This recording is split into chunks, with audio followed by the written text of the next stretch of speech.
അങ്ങനെ തന്നെ മുഖല്ലഖത്തിൻ വഗൈരി മുഖല്ലഖ, പൂർണ്ണമായ വളർച്ച ഉള്ളതും അല്ലാത്തത്. എനിക്കെന്താ ചെയ്യാൻ കഴിയാന്നുള്ള ചോദ്യചിഹ്നമാണ് അതൊക്കെ. അതൊക്കെ കഴിയാത്തതുകൊണ്ടല്ല.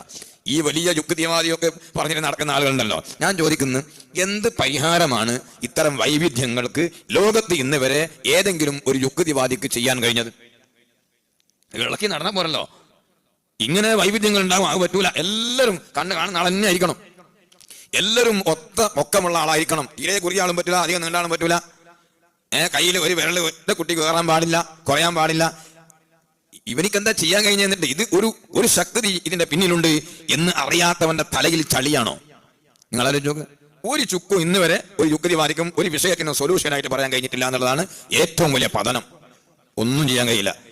ഒരു മുഅ്മിനായ മനുഷ്യനാകുമ്പോൾ എനിക്ക് നല്ല സമാധാനം. കാരണം ഇതൊക്കെ തഖ്ദീറുൽ അസീസിൽ അലീം, എല്ലാം അറിയുന്ന അജയ്യനായ അള്ളാഹുവിന്റെ തഖ്ദീറും അവന്റെ കണക്കാക്കലാണ്. അതിനൊന്നും മാറ്റം വരുത്താൻ കഴിയില്ല എന്ന് വിശ്വസിക്കുന്നു. അൽഹംദുലില്ലാഹ്, സമാധാനം. മറ്റവൻ എന്താ ചെയ്യുക?